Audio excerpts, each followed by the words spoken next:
विकास sir, सवाल यह है कि अब एक एलिमेंट ऑफ रिजिडिटी यानी कि बहुत ज्यादा स्टबर्ननेस दिखाई दे रही है उस पक्ष की तरफ से।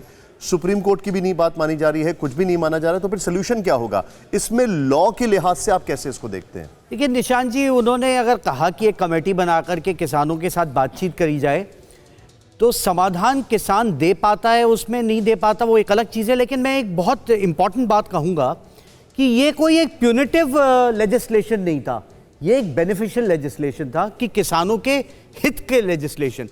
अगर किसान के हित का लेजिस्लेशन आप बनाना चाह रहे हैं, अगर आज आप पत्रकार हैं और पत्रकार के बेनिफिट के लिए अगर लेजिस्लेशन बनाया जाए और पत्रकार को ही शामिल ना किया जाए तो आप ऐसा बेनिफिशियल लेजिस्लेशन कैसे बना सकते हैं?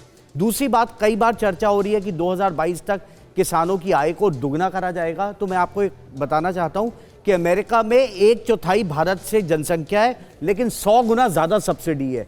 आप प्राइवेट प्लेयर को ला करके देश में किसान की आय को दुगना कर पाए 2022 तक, मुझे लगता है इस बात में सच्चाई नहीं है। ठीक है, आप ये कहते हैं कहीं ना कहीं जिस तरह से आज गोभी अगर 1 रुपए, और मैं ये कई प्लेटफॉर्म्स पे, मतलब आपका ये कहना है कि किसान को ही इन्वॉल्व नहीं किया गया इसमें? बिल्कुल, जो सबसे महत्वपूर्ण पॉइंट नोटेड। राकेश जी, बहुत तेजी से मैं आपसे कुछ सवाल दूंगा। आप 2018 में ट्रैक्टर रैली लेकर आए, कोई उत्पात नहीं हुआ।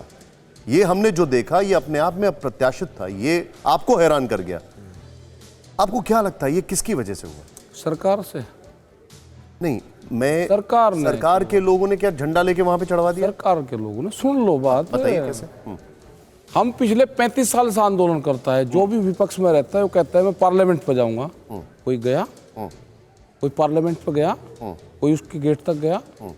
उन बालकों को उकसाया गया, उनको कहा गया कि इनकी विचारधारा चेंज करी गई। सिखों के खिलाफ पूरा दंगा भड़काने की साजिश थी, ये पिछले 1.5 महीने से चल रही थी। ये किसकी साजिश थी? सरकार की। अच्छा राकेश जी, क्योंकि आपने ये बात बोली, ना सुन लो बात मेरी। ठीक है, बिल्कुल ठीक है। उन्हीं का धार्मिक झंडा करवा, कुछ बच्चों को भड़काया गया, रात को उनसे बयान दिलवाया गया 7 बजे के लाल किले पर झंडा फहराओगे, सुबह ही वे 9 बजे लाल किले पर जा लिए, ऊपर तक जा लिए। उसी धार्मिक उसका झंडा, एक किसान संगठन का झंडा वहां पे कर दिया गया। जिस दिन जांच होगी इस सारी चीजों की, उस दिन ये कठगड़े में खड़े होंगे। अच्छा, मुझे दिल्ली पुलिस का मिसयूज करा गया वहां पे। ठीक है, मैं आपकी बात, चलिए मैं आपकी बात कुछ क्षण के लिए मान लेता हूँ। ठीक है। परवाह देश की, सोमवार से शुक्रवार रात 10 बजे TV9 भारतवर्ष पर।